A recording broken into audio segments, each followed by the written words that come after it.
Maligayang bati ni Jenny, isa sa mga matalik na kaibigan ng bagong kasal. Katatapos lamang ng seremonya ng kasal at ganap na silang mag-asawa. Kapwa sila abala sa pag-aasikaso sa mga panauhin na dumalo sa kanilang pag-iisang dibdib. Bagamat mag-asawa na, responsibilidad pa rin nilang dalawa ang kanilang mga bisita. Maraming salamat, Jenny, ani Rina, sabay ngiti at kinuha ang regalong bigay rito. Isa ka na talagang ganap na Gihek Montreal. Nakamit mo na ang pinapangarap mong asawa.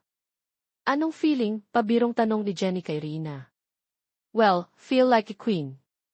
Sino ba namang hindi? Magiging reyna ako ng pinapangarap kong lalaki, right? Sabay taas nitong kilay sa kausap. Siguro nga, isa ka ng ganap na reyna ngayon ni Aljon. Rina, I'm so happy for you. So, let's have a toast. Congratulations once again. Pagkaraan ng ilang segundo ay tuluyan ring umalis si Jenny. Kaagad ring nagtungo si Rina sa kanyang asawa na abalang nakikipag-usap sa mga bisita. Love, picture muna tayo doon, turo ni Rina sa may pintuan at mabilis na hinila ang kamay ng kanyang asawa. Hinay-hinay lang, love. Nakagaon ka pa naman, baka masira, mahinahong sambit nito. Nag-iingat naman ako. Saka masyado ka kasing busy kaya hinila kita kaagad, nguso nito na parang bata, dahilan para mapatawa ang kanyang asawa. Ang cute mo. Humanda ka talaga sa akin mamaya, ngiti nito sabay kindat kay Rina. Aba, may binabalak ka, ano, pang-aasar naman ito. Mamaya, love, makikita mo. Tara, pa-picture muna tayo, muling umeksena si Aljon sa kanyang asawa. Sa dami ng shots na nakunan, hindi na tuloy makapili si Rina. Nalilito tuloy siya kung kukunin niya ba lahat ng litratong iyon. Sayang naman kung hindi ko kukunin lahat, love, no, saad niya, habang hawak-hawak ang mga piraso ng litrato. Sige, kunin mo na lahat, love. May aasikasuhin lang akong bisita, ha? Hintayin mo na lang ako dito, okay? Sige, aasikasuhin ko rin muna ibang bisita. Saka kakausapin ko rin yung mga kararating lang, sambit ni Rina, saka iniwan na muna ang asawa. Sa sobrang saya niya ay muntik na niyang makalimutan ang regalong ibibigay niya sa kanyang asawa. Kaya nagmamadali itong nagtungo sa kwarto at kinuha ang isang pirasong kahon. Mamaya ko na lang siguro ito ibibigay sa kanya, mahina niyang bulong sa sarili. Kalaunan ay nagtungo si Rina sa labas para asikasuhin ang mga bisita hanggang sa umaga. Magandang umaga, love, masiglang bungad niya sa asawang kagigising lamang galing sa pagtulog. Ang aga mong nagising, love, ha? Pilyong tanong nito. Naman. Sobrang ganda kasi ng gabi ko, eh. Halika na, kumain na tayo at baka lumamig pa yung mga niluto ko. Nga pala, unang araw ko sa trabaho ngayon. Pinahintulutan ako ni Dad na mag-umpisang magtrabaho. Okay lang naman sa'yo iyon, di ba? Paliwanag ni Rina sa kanyang asawa. Hindi ka agad nakasagot si Aljon sa sinabi ni Rina sa kanya. Bagkus, kita sa mukha nito ang malapad niyang ngiti. Naman! May trabaho ako at ikaw, magiging busy ka na rin sa kumpanya niyo. Anong kumpanya ko? Magiging atin din yon, lalo na't magkakaroon na tayo ng anak sa hinaharap. Nakakahiya naman sa'yo, love, biglang natigil sa pagsasalita si Aljon nang biglang maihulog niya ang kanyang kutsara sa sahig, kaya medyo nagulat si Rina doon. Mukhang may bisita kayata, love. Sino kaya yan? Biro naman ni Rina sa kanya. Naku, hindi ako naniniwala dyan. Baka swerte ang dadating sa buhay natin. Baka magkakaanak na tayo. Napailing na lamang ito habang kinukuha ang kutsara sa sahig. Bigla na lamang natahimik si Rina sa ilang minutong lumilipas. Panay tingin at bantay siya sa kanyang relo. Mag-aalas 7 na. Baka malate pa ako sa unang araw ko sa trabaho, love. Mauna na ako sa'yo, ha, saad nito sa asawa, saka tumayo at iginawad ang kanyang napakatamis na halik. Mag-iingat ka, love, pabalik namang sambit ni Aljon sa asawa. Nang makaalis naman sa bahay si Aljon, sinigurado niya talagang nakaalis na ng bahay si Rina. Kaya medyo hindi siya mapakali sa mga sandaling iyon. 5 minuto bago tuluyang nakaalis si Rina, ay dumating naman sa bahay nila ang hindi niya inaasahang bisita. Kumatok ito sa pintuan, sa kanya naman iyon pinagbuksan. Kamusta, lover boy? Parang nakakita ng multo si Aljon nang masilayan ang mukha ng babaeng kumatok sa pintuan ng bahay nila. Tila ba'y susunduin siya ni kamatayan at namumutla siya sa sobrang takot at nanginginig ang dalawang kamay nito. Jenny. Medyo nautal pa siya nang sambitin ang pangalan ng babaeng kararating lamang sa bahay niya. Anong ginagawa mo rito? Ano pa ba ang pinunta ko rito? Ikaw, malamang. Kamusta na ang plano natin, love? Kailangan ko na ng pera. Ang dami kong babayarang utang, sambit nito kay Aljon. Nang tuluyan nang nakapasok sa bahay ang babaeng si Jenny, kaagad niyang sinarado ang pintuan dahil baka may makakita pa sa kanila. Hindi ba sabi ko sa'yo na maghintay ka sa text ko? Bakit ang tigas-tigas ng ulo mo? Isa pa, Jenny, tigil-tigilan mo. Muna ako sa pagtawag ng love. Baka kung may makarinig sa'yo, sermon ni Aljon kay Jenny na biglang lumapit sa kanya. Na-miss kita, love. Ako ba, na-miss mo, malanding ngisi nito. Ano ba, Jenny, asik nito sa babae, saka inakmang pipigilan ang kamay nitong gumagapang sa kanyang katawan. Huwag mo akong pigilan. Na-miss ko lang tong labi mo. Sobrang tagal na rin nung huli mo akong nahalikan. Nadadala na rin si Aljon sa mga paghalik ng babae. Ngunit mas nagulat silang dalawa nang biglang marinig nila ang boses ni Reina sa labas ng bahay. Love. Nandyan ka pa ba? Sigaw ni Reina sa labas. Parehong nataranta si Jenny at Aljon sa loob kaya hindi nila maatiman na magsalita. Itikob mo yung bibig mo. Huwag kang maingay, kundi lagot tayong dalawa. Bills, maghanap ka ng lugar na pagtataguan, maotoridad na utos nito sa babae. Inayos muna ni Aljon ang kanyang sarili at nagkunwari na parang walang nangyari. Love, bumalik ka. Mukhang may naiwan ka yata, kunwaring kamot ni Aljon sa kanyang ulo. Oo, nakalimutan ko yung mga papers ko sa loob ng kwarto, love. Kukunin ko lang saglit sa ambit ni Reina na nagmamadaling nagtungo sa kanyang kwarto. Habang paakyat na ng kwarto si Reina, ay mabilis namang sininyasan ni Aljon si Jenny na magmadaling umalis sa bahay. Bills, umalis ka na, pabulong na utos ni Aljon. Heto, aalis na nga. Nagpakawala ng malalim na buntong hininga si Aljon nang tuluyan nang makalabas ng bahay si Jenny. Saktong pagbaba din ni Reina galing sa taas ng kwarto niya. May kausap ka ba, love? Parang may narinig kasi ako, naguguluhang saad nito. Ha? Wala naman, love. Nakita mo na ba ang papers mo, baling ni Aljon sa dala nitong papel para maiba ang usapan. Ay, ito na talaga, dala ko na. Aalis na ako. Love, sorry ha.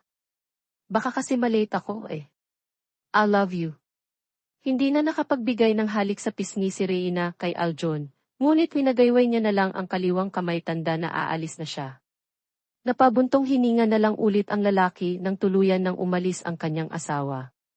Kinuha niya agad ang kanyang telepono at mabilis na tinawagan si Jenny na kaagad namang sumagot. Pahamak ka talaga, Jenny, mahinang sambit niya sa telepono. Sobrang nakakagigil yung ginawa natin kanina, love. Biruin mo, bigla ba namang dumating si Reina, rinig niya ang halakhak nito. Akala ko ba maghihintay ka sa text ko? Bakit ka ba biglang napasugod dito? Napag-usapan na natin to, Jenny. Ang tigas-tigas talaga ng ulo mo, pauli-ulit niyang sermon dito. Ang tigas-tigas rin ng ulo mo. Sabi ko nga, di ba? Ang dami kong utang na babayaran. Kung hindi ka magbibigay ng pera, sasabihin ko lahat ng plano natin kay Reina nang matapos na to lahat, banta ni Jenny kay Aljon na labis niyang ikinatakot. Biglang umigting at napalunok si Aljon sa kanyang narinig mula kay Jenny. Pero nanatili pa rin siyang kalmado at nag-isip ng paraan. Huminahon ka. Sa susunod na linggo, papadalhan kita ng pera dyan. Subukan mo lang na magsalita, baka pati ikaw ay makulong. Huwag mo akong hamunin, Jenny, dahil simulat sa pool ay plano na nating tong dalawa. Napatahimik na lang si Jenny nang marinig niyang seryosong nagsasalita si Aljon sa telepono. Bagkus, alam naman niyang mahal siya nito.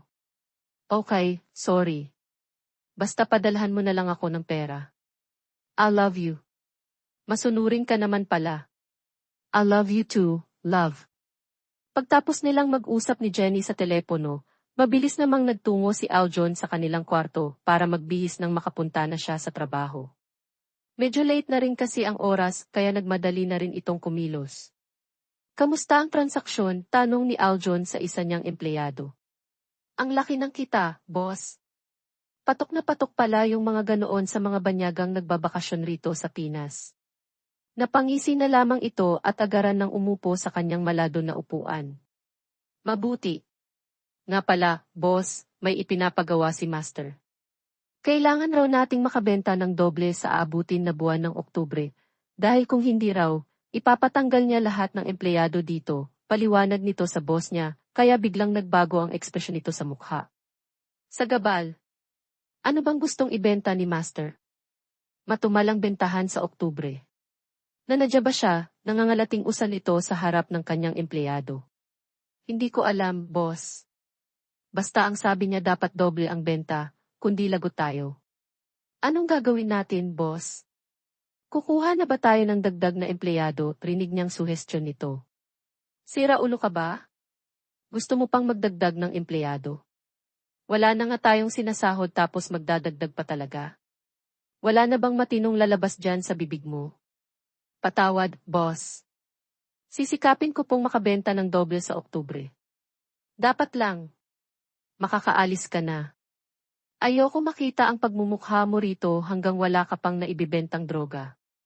Walang ibang nagawa si Aljon, kundi ang tumahimik na lamang at mapaupo sa kanyang pwesto habang nag-iisip ng planong hahakbangin. Hanggang sa tumunog ang kanyang telepono at tumawag ang kanyang asawa na si Rina. Rina, napatawag ka? Sir. Kayo po ba ang asawa ni Enref, Rina Monreal? Rinig nitong tanong ng isang babae sa telepono. Bakit? Nasaan na asawa ko? Bakit iba ang sumagot sa telepono niya? Kabdong tanong niya. Napahawak na lang sa mismong dibdib si Aljon. Ang asawa niyo po, hinimatay habang nagtatrabaho. Ano? Nasaan siya ngayon? Ibigay mo sa akin ang address, pupuntahan ko agad. Nasa Mother of Mercy Hospital po kami, sir. Nang malaman niya kaagad ang address kung nasaan ang asawa niya, walang pagdadalawang isip nitong pinatay ang tawag sa kaagarang nagpaharurot ng sariling sasakyan papuntang ospital. Tagumpay na nakarating si Aljon sa ospital. Maya-maya pa ay nagising na si Rina. Love, ano nang ginagawa ko dito? Bakit nasa ospital tayo? Nagising naman si Aljon sa tabi ni Rina nang marinig ang boses ng asawa. Buong magdamag itong nagbantay sa asawa hanggang sa magkamalay na ito. Love, hinimatay ka raw habang nagtatrabaho. Mabuti na lang at tumawag ang isa sa mga empleyado nyo, kundi wala akong kaalam-alam sa nangyari sa'yo.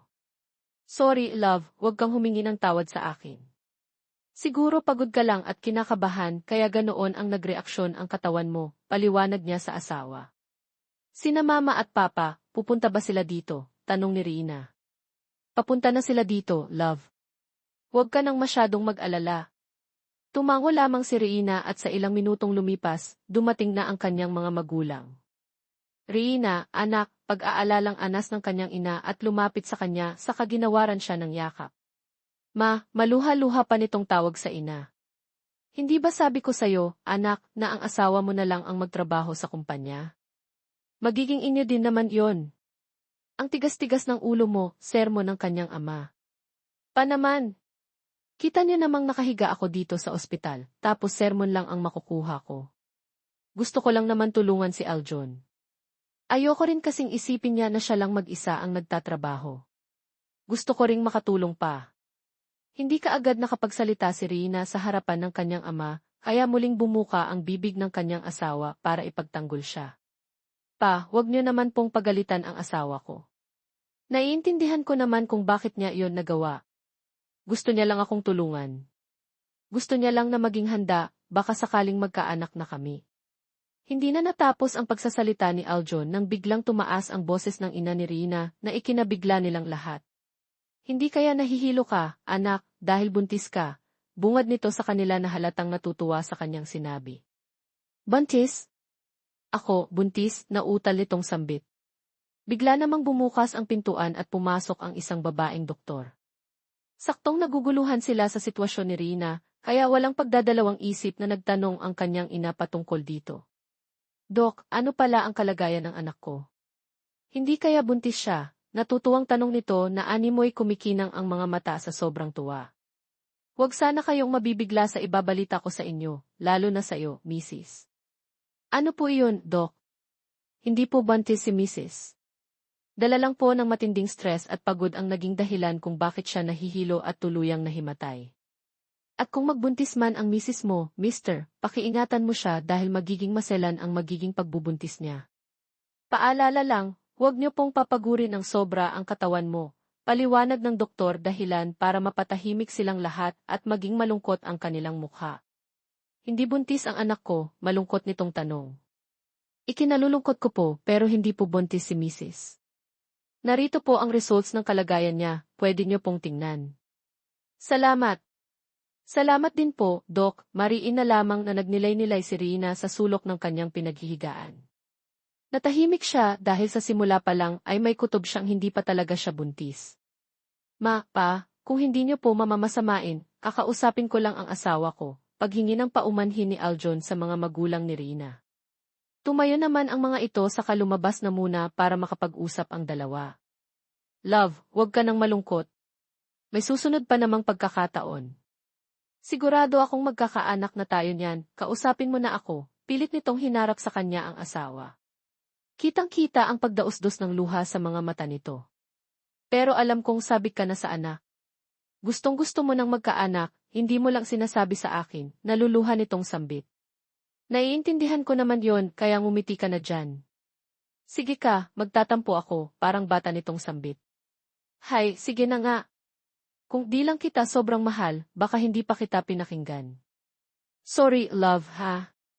Hindi ko tuloy mabibigay ngayon ang gusto mo. Pero pwede naman natin gawin mamaya, di ba, pilyong suhestyon. Kakakadmit ko lang dito, love. Sa susunod na araw na lang, ngisi naman ni Rina at tinaasan lamang ito ng kilay. Oh, sige, Sage. Basta sabi mo yan. Ilang sandali pa ay nakatulog na ng mahimbing si Rina. Pinagmamasdan lamang ito ni Aljon nang biglang tumunog ang telepono niya at nakita ang text mula sa ama ni Rina. Kaagad naman itong nagtungo sa labas. Pinatawag niya raw ako pa. Aljon, hindi na ako magpapaligoy-ligoy pa. Hindi ko gustong nakikitang nagkakasakit ang anak ko. Kung maaari ay ikaw na ang magtrabaho sa kumpanya. Tutal magiging inyo din naman yon balang araw. Alam kong nahihirapan din sa sitwasyon ang anak ko. Mas mainam na simula bukas ay ikaw na ang papasok sa trabaho. Pinakiusapan ko na si Reyna tungkol dito at umayo naman siya. Huwag mo lang pabayaan ang anak ko, lalo na't sabi ng doktor na magiging maselan ang pagbubuntis niya sa hinaharap, mahabang pakiusap ng ama ni Reyna kay Aljon. Narinig pa lang ni Aljon ang lahat ng yon, umigting na ang panga niya. Inisip niyang mabuting pagkakataon yon para makakuha ng pera para ibigay kay Jenny dahil sa libo-libo nitong utang. Pero, wala pa akong alam sa pamamalakad sa kumpanya. Paano ako magsisimula? Alam kong matalino ka, Aljon. Madali kang matuto sa mga bagay-bagay kapag bukal sa kalooban mong matuto, lalo na sa larangan ng negosyo, paniguradong sambit nito kay Aljon. Maraming salamat, pa. Sisikapin ko pong maging mabuting asawa kay Rina. Matagumpay itong ngumiti. Mabuti na lang, Aljon, at pumayag ka. Ipapaalam ko na rin sa'yo to ng maaga. Mangingibang bansa kami ng asawa ko, kaya ikaw na ang bahala sa pinakamamahal naming anak. Ipaako mo yan sa akin, seryosong pakiusap ulit ng ama ni Rina kay Aljon. Tumango lamang si Aljon. Makakaasa ka, pa. Ipinapangako kong aalagaan ko ng mabuti si Rina na parang Reyna. Hindi maipaliwanag ni Aljon ang tuwang nararamdaman. Umaayon naman talaga ang tadhana sa kanyang mga pinaplano, lalo na't hindi magiging sagabal ang mga magulang ng dalaga. Isa na lang talaga ang poproblemahin niya ang kanyang mismong asawa na si Rina. Ang sunod niyang ginawa ay tinawagan si Jenny para ibalita ang mga nangyari. May solusyon na ang problema natin, Jenny. Blankong tugon nito sa telepono. Pagkatapos makausap ni Aljon ang ama ni Rina, kaagad din niyang tinawagan si Jenny para ibalita ang napagkasunduan nila. Millions. Saan ka kukuha ng ganoon kalaking pera? Niloloko mo ba ako, Aljon, nangangalating usal nito? Kumalma ka. Simula bukas, ako na ang mamamahala sa kumpanya. Hindi aabot ng ilang araw, makakakuha na rin ako ng malaking halaga ng pera sa kumpanya. Ayan. Mabuti. May silbi rin naman pala ang magaling mong asawa. Swerte mo naman sa kanya, nakakakilos na tuloy, biglang natahimik si Aljon at kaagad na pinatay ang tawag ng lumabas sa hospital room, si Reyna at nakita niyang papunta sa kanyang direksyon ang asawa. Sinong tinawagan mo? Bakit mo naman pinatay kaagad? Dudang tanong niya rito. Wala, si mama lang. Tinawagan ko. Nag-aalala din kasi siya sa'yo eh. Maayos na ba ang pakiramdam mo? Maayos naman. Pero bakit mo naman pinutol kaagad ang tawag? Hindi ko tuloy narinig ang boses ni mama, parang batang sambit ni Reyna, kaya medyo nairita si Aljon. May susunod pa naman. Mas mabuting magpahinga ka na muna, love. Mas mabuting magpalakas ka muna ngayon para makabawi ka na sa akin. Huwag nang matigas ang ulo, iritado man, pero ginawang kalmado ni Aljon ang pagsasalita niya sa harapan ng kanyang asawa. Habang tumatagal ay palala ng palala ang mga nangyayari. Tuluyan nang ang nabahala si Aljon sa kumpanya at tuluyan nang nawala ang oras niya para kay Reyna. Maraming pera ang nagastos at maraming pera ang nawala na parang bula. Labis iyong ipinagtataka ni Reyna. Ngunit ni isang tanong niya ay hindi masagot ni Aljon. Saan mo winawaldas ang pera ng kumpanya?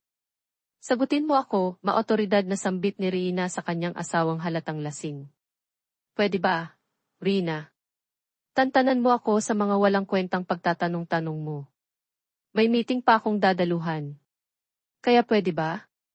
Bitawan mo ako, winaksi lamang nito ang kamay ni Reyna na nakakapit sa kanyang balikat, dahilan para mapadapa ito at tumama ang ulo sa gilid ng mesa. Sapu-sapo na lamang ni Reyna ang kanyang pisngi na napuruhan sa pagtama sa mesa. Bagkus, pilit itong tumayo at magsalita. Love, paulit-ulit na lang tong issue na to, sagutin mo na lang ako ng maayos, pakiusap. Pwede ba? Wala akong panahon sa pag-iyak mo, Reyna. Aalis na ako, wag mo na akong hintaying umuwi, sambit nito sa kanya, saka naglakad palabas ng bahay. Saan ka pupunta? At kailan ka uuwi? Bumalik ka rito. Manahimik ka. Uwi ako kung kailan ko gusto. Huli na nang lumagapak ang malakas na pintuan sa pag-alis ni Aljon at walang nagawa si Reyna para pigilan ito. Tanging pag-iyak na lamang ang kanyang nagawa at habang napatulala siya sa loob ng bahay ay hindi niya namalayan ang mga luhang dumaustos sa kanyang pisngi. Ano bang pagkukulang ko, Aljon? Bakit bigla ka nalang nagbago? Dahil ba hindi kita mabigyan ng anak, mga tanong ni Reyna habang pinagmamasdan ang kanyang sarili sa salamin. Ilang sandali pa ay tumunog ang kanyang telepono. Dali-dali niya itong kinuha sa ibabaw ng kabinet. Nagbabakasakaling ang asawa niya ang tumatawag. Aljon. Dismayadong bulong niya. Mabuti naman. At sumagot ka na, Reyna. Kanina pa ako tumatawag sa'yo. Napatawag ka, Mariel, walang ganang saad nito. Niloloko ka lang ng asawa mo, Reyna. Kitang-kita ng mga mata ko ngayon na may kasama siyang ibang babae. Nambababae ang asawa mo. Ano ba nang pinagsasabi mo, Mariel? Nasa trabaho ang asawa ko ngayon. Bakit mo ba sinisiraan ng asawa ko? Alam kong abala siya, kaya konti lang ang oras niya sa akin. Pero hindi ibig sabihin ay nambababae na siya. At kung aaksahan mo siyang niloloko niya ako, hinding-hindi ako naniniwala sa'yo. Pinananatili pa rin ni Reyna ang mahinahong niyang boses, kahit alam niyang totoo ang kanyang kaibigang si Mariel. Alam niyang hindi kailanman nagsisinungaling si Mariel sa kanya, kaya kinutuban niya talagang niloloko siya ng kanyang asawa. Pero Reyna, binabalaan kita na kapag makita ko pa ang asawa mo na may kasamang babae, hindi ako magdadalawang isip na sugurin sila. Makikita talaga ng babae ninyong nahaliparot na iyon ang bagsik ko, patuloy nitong sambit. Sinisigurado kong hindi iyon si Aljon, Mariel. Huwag kang mag-alala kasi hindi manloloko ang asawa ko, panigurado nitong depensa sa kanyang asawa. Siguraduhin mo lang talaga, Reyna, banta nito saka pinatay na kaagad ang tawag. Dahil sa narinig ni Reyna tungkol sa kanyang asawa, hindi na siya napalagay sa bawat araw na nagdaan. Hanggang sa isang araw ay napagdesisyonan niyang sundan ito. Aljon. Luha ang sambit niya nang makita mismo ang asawang may kasamang babae. Kaya tinawagan niya ito. Busy ka ba ngayon? Uwi ka ba mamaya, love, kunwari niyang tanong dito. Bakit ka ba tumatawag? Nasa trabaho ako. Pwede bang mamaya ka na tumawag? Busy ako, malamig na tono ni Aljon, saka mabilis na pinatay ang tawag. Naghintay lamang ng ilang oras si Reyna hanggang umuwi ang asawa. Amoy alak ka, Aljon. Saan ka ba naglasing ha? Sagutin mo naman ako. Wala ka ng pake. Bakit? Sino ka ba? Asawa lang naman kita, sigaw ni Aljon kay Reyna. Oo, asawa mo ako. Ano bang problema mo? Gabi-gabi ka na lang umuuwi ng lasing. Ano bang pinaggagawa mo, Aljon? Tumahimik ka, nangangalating usan nito, saka naman dumapo sa pisngi niya ang mainit na palad ng asawa. Aljon, bakit? Tinanong mo kung bakit. Dahil hindi mo ako mabigyan ng anak, Reyna. Magdadalawang taon na tayong mag-asawa, pero wala pa rin tayong anak, lumuhod si Reyna sa harapan ng asawa niya. Patawarin mo ako, Aljon. Di lang kita sobrang mahal, baka hindi pa kita pinakinggan. Sorry, love, ha? Hindi ko tuloy mabibigay ngayon ang gusto mo. Pero pwede naman natin gawin mamaya, di ba, piyong suhestyon? Kakakadmit ko lang dito, love. Sa susunod na araw na lang, ngisi naman ni Reyna at tinaasan lamang ito ng kilay. Oh, sige Sage. Basta sabi mo yan. Ilang sandali pa ay nakatulog na ng mahimbing si Reyna. Pinagmamasdan lamang ito ni Aljon nang biglang tumunog ang telepono niya at nakita ang text mula sa ama ni Reyna. Kaagad naman itong nagtungo sa labas. Pinatawag niya raw ako, pa? Aljon, hindi na ako magpapaligoy-ligoy pa. Hindi ko gustong nakikitang nagkakasakit ang anak ko. Kung maaari ay ikaw na ang magtrabaho sa kumpanya. Tutal magiging inyo din naman yon balang araw. Alam kong nahihirapan din sa sitwasyon ang anak ko. Mas mainam na simula bukas ay ikaw na ang papasok sa trabaho. Pinakiusapan ko na si Reyna tungkol dito at umayon naman siya. Huwag mo lang pabayaan ang anak ko, lalo na't sabi ng doktor na magiging maselan ang pagbubuntis niya sa hinaharap, mahabang pakiusap ng ama ni Reyna kay Aljon. Narinig pa lang ni Aljon ang lahat ng yon, umigting na ang panga niya. Inisip niyang mabuting pagkakataon yon para makakuha ng pera para ibigay kay Jenny dahil sa libo-libo nitong utang. Pero, pa, wala pa akong alam sa pamamalakad sa kumpanya. Paano ako magsisimula? Alam kong matalino ka, Aljon. Madali kang matuto sa mga bagay-bagay kapag bukal sa kalooban mong matuto, lalo na sa larangan ng negosyo, paniguradong sambit nito kay Aljon. Maraming salamat, pa. Sisikapin ko pong maging mabuting asawa kay Reyna. Matagumpay itong ngumiti. Mabuti na lang, Aljon, at pumayag ka. Ipapaalam ko na rin sa'yo to ng maaga. Mangingibang bansa kami ng asawa ko, kaya ikaw na ang bahala sa pinakamamahal naming anak. Ipaako mo yan sa akin, seryosong pakiusap ulit ng ama ni Reyna kay Aljon. Tumango lamang si Aljon. Makakaasa ka, pa. Ipinapangako kong aalagaan ko ng mabuti si Reyna na parang Reyna. Hindi maipaliwanag ni Aljon ang tuwang nararamdaman. Umaayon naman talaga ang tadhana sa kanyang mga pinaplano, lalo na't hindi magiging sagabal ang mga magulang ng dalaga. Isa na lang talaga ang poproblemahin niya, ang kanyang mismong asawa na si Reyna. Ang sunod niyang ginawa ay tinawagan si Jenny para ibalita ang mga nangyari. May solusyon na ang problema natin, Jenny. Blankong tugon nito sa telepono. Pagkatapos makausap ni Aljon ang ama ni Reyna, kaagad din niyang tinawagan si Jenny para ibalita ang napagkasunduan nila. Millions. Saan ka kukuha ng ganoon kalaking pera? Niloloko mo ba ako, Aljon, nangangalating usal nito? Kumalma ka. Simula bukas, ako na ang mamamahala sa kumpanya. Hindi abot ng ilang araw, makakakuha na rin ako ng malaking halaga ng pera sa kumpanya. Ayan. Mabuti. May silbi rin naman pala ang magaling mong asawa. Swerte mo naman sa kanya, nakakakilos na tuloy, Biglang natahimik si Aljon at kaagad na pinatay ang tawag ng lumabas sa hospital room, si Reyna at nakita niyang papunta sa kanyang direksyon ang asawa. May kausap ka ba, love? Parang may narinig kasi ako, naguguluhang saad nito. Ha? Wala, si mama lang. Tinawagan ko. Nag-aalala din kasi siya sa'yo eh. Maayos na ba ang pakiramdam mo? Maayos naman. Pero bakit mo naman pinutol kaagad ang tawag? Hindi ko tuloy narinig ang boses ni mama, parang batang sambit ni Reyna, kaya medyo nairita si Aljon. May susunod pa naman. Mas mabuting magpahinga ka na muna, love. Mas mabuting magpalakas ka muna ngayon para makabawi ka na sa akin. Huwag nang matigas ang ulo, iritado man, pero ginawang kalmado ni Aljon ang pagsasalita niya sa harapan ng kanyang asawa. Habang tumatagal ay palala ng palala ang mga nangyayari. Tuluyan nang ang namahala si Aljon sa kumpanya at tuluyan nang nawala ang oras niya para kay Reyna. Maraming pera ang nagastos at maraming pera ang nawala na parang bula. Labis iyong ipinagtataka ni Reyna. Ngunit ni isang tanong niya ay hindi masagot ni Aljon. Saan mo winawaldas ang pera ng kumpanya? Sagutin mo ako, maotoridad na sambit ni Reyna sa kanyang asawang halatang lasing. Pwede ba, Reyna?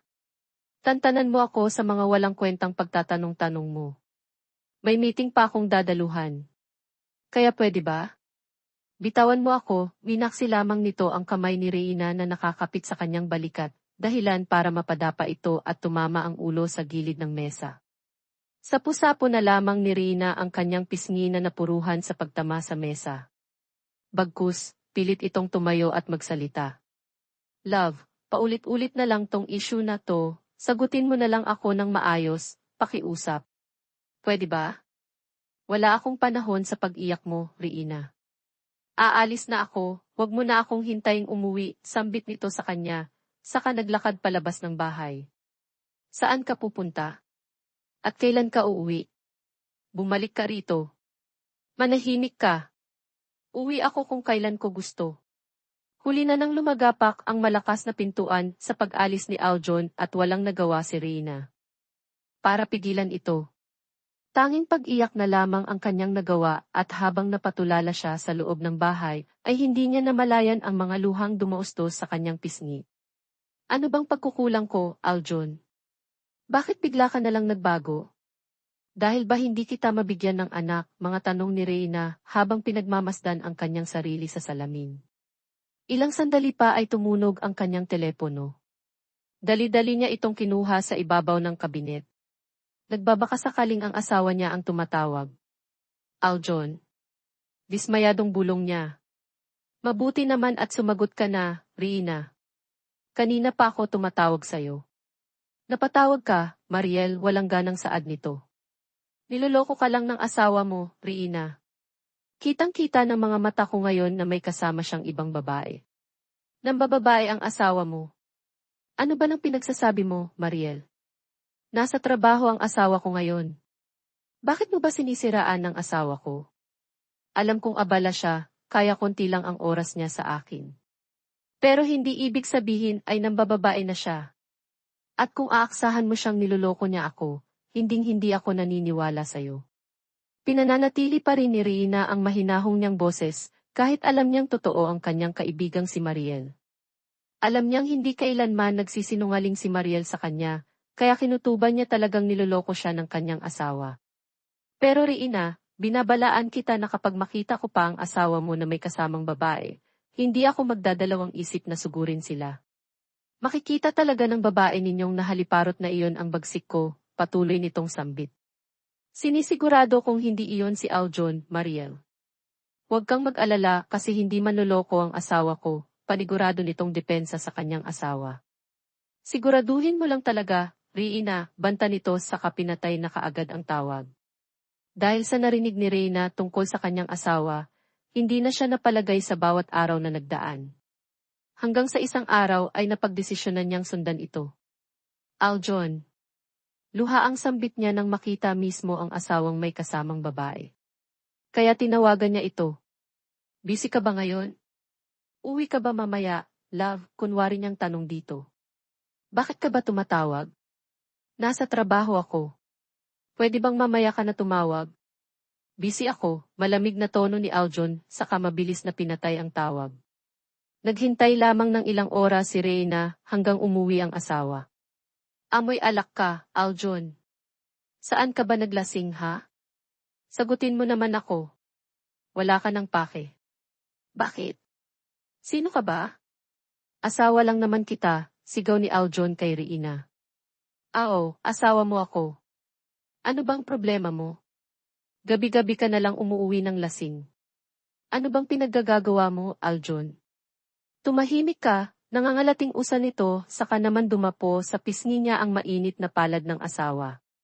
Aljon, bakit? Tinanong mo kung bakit. Dahil hindi mo ako mabigyan ng anak, Reyna. Magdadalawang taon na tayong mag-asawa, pero wala pa rin tayong anak, lumuhod si Reyna sa harapan ng asawa niya. Patawarin mo ako, Aljon. Huwag mo na akong paikutin, Reyna. Sawang-sawa na ako sa mga pag-iyak-iyak mo, patuloy lamang sa pagsisigaw si Aljon, hanggang sa may kinuha siyang isang maleta na punong-puno ng gamit niya. Saan ka pupunta? Bakit ka aalis? Hindi mo ako pwedeng iwan. Huwag mo akong iwan pag mamakaawa nito. Hindi mo na ako madadala sa mga paawa effect mo sa akin, Reyna. Aalis ako kung kailan ko gusto at wala ka ng pakialam doon. Nagmamakaawa ako sa'yo. Huwag kang umalis, Aljon. Mahal na mahal kita. Sa pagmamakaawa ni Reyna ay hindi man lang natinag si Aljon, ni hindi man lang ito pinakinggan, bagkus umalis na lang ito bigla at kaagad na pinarurot ang sasakyan. Pagkaraan ng ilang oras ay sinundan ito ni Reyna, at hindi nga nagkamali ang mga mata niya dahil sa mismong hotel ng kumpanya talaga pumunta ang kanyang asawa. Aljon. Jenny. Anong ginagawa ninyo? Mga baboy, sigaw ni Reyna nang makitang nakikipagtalik ang kanyang asawa kay Jenny. Reyna, magpapaliwanag ako. Magpapaliwanag ka pa ba sa kanya, love? Nakita niya ang lahat ng nangyari. Sabihin mo sa kanya ang lahat-lahat para magising siya sa katotohanan. Anong katotohanan? Matagal niyo na ba akong niloloko? Sumagot ka, Aljon. Ikaw pa talagang may ganang sumigaw, Reyna, ano? Tandaan mo, kasalanan mo ang lahat ng nangyayari sa'yo. Akala mo siguro na gusto kitang pakasalan. Sa totoo lang, sakal na ako sa'yo. Kung pwede lang iwanan na kita kaagad, ginawa ko na yon, sambit ni Aljon kay Reyna. Bakit, Aljon? Ano bang pagkukulang ko? Ni minsan ba hindi mo ako minahal? Bakit? Halos pumiyok na ito sa pag-iyak sa harapan ng dalawa. Reyna, alam mo. Ikaw na siguro ang pinakatangang babaeng nakilala ko, malanding halakhak ni Jenny. Bakit, Jenny? Tinuring kita ang parang totoong kapatid ko, pero bakit mo ako tinraidor? Bakit mo nagawang ahasin ang asawa ko? Ano ba ng kasalanan ko sa'yo? Tanga! At uto-uto ka talaga. Iba ka talaga, Reyna. Napakasimple. Dahil hindi naman talaga kita itinuring na kaibigan. Nakakasawa lang ang pagkatao mo. Dahil sa narinig ni Reyna mula kay Jenny, kaagad niya itong sinugod at kinuha ang isang ballpen. Sige, patayin mo ako kung kaya mo. Sige, saksakin mo ako ng ballpen na yan, banta nito. Huwag na huwag mong sasaktan si Jenny. Subukan mo lang na hawakan siya, Reyna, at makakatikim ka sa akin. Walang hiya kang babae ka. Haliparot ka. Ano ba nang pinakain mo sa asawa ko at nilandi mo siya, ha? Ano? Pagsugod ni Reyna saka sinabunutan ng buhok nito. Aljon, please, tulungan mo ako. Pilit na ng laban si Jenny, ngunit sobrang malakas si Reyna. Bitawan mo siya, Reyna, nangangalating sigaw ni Aljon. Bakit mo ba siya pinagtatanggol, Aljon? Ako ang asawa mo. Pues ngayon, hindi na. Dinadala lang naman ni Jenny ang magiging anak ko. At wala na ring saysay kung magsasama pa tayo. Hindi nakinig si Reyna sa sinasabi ni Aljon. Bagkus, sinugod niyang muli si Jenny. Malandi kang babae ka. Malandi ka. Ipapakulong kita at ipapakaladkad. Humanda ka. Kaagad namang nilabanan ni Aljon si Reyna at kinuha ni Jenny ang isang baril na nakatago sa ilalim ng kama. Sige, subukan mo lang lumapit muli sa akin, kundi ipuputok ko tong baril na to sa bungo mo. Rina, pauli-ulit nitong pagbabanta, pero hindi nakinig si Rina at patuloy niya lamang sinugod ang babae. Ikaw muna ang papa, hindi na natapos pa ni Rina ang sinasabi. Bigla na lang pumutok ang baril na hawak-hawak ni Jenny. Sa masamang palad, si Rina ang tinamaan. Mga walang hiya kayo, Aljon, ayon ang huling mga salita niya bago siya nawalan ng malay. Buti nga sayo, bulong ni Jenny. Kaagad namang nataranta si Aljon sa kanyang nakita, kaya ito agad na pasugod sa malamig na katawan ni Rina. Anong ginawa mo? Rina, gumising ka, pakiusap nito sa katawan ng babae. Aljon, patawarin mo ako. Dinedepensahan ko lang naman ang sarili ko. Hindi ko sinasadya, kunwaring pag-iyak pa ni Jenny sa harapan ni Aljon. Anong gagawin natin? Hindi ba't plano rin naman nating dispatsahin ang asawa mo? Magpasalamat ka na nga lang at ginawan ko na ng paraan, walang pakialam nitong sambit. Pero nakapatay tayo, Jenny. Walang pero-pero. Agad na natin itapon iyan sa ilog para wala na tayong problemahin pa, suhestyon ng dalaga. Ano? Paano kung maghanap ang mga magulang niya? Ano na lang ang sasabihin ko? Ako na ang bahala.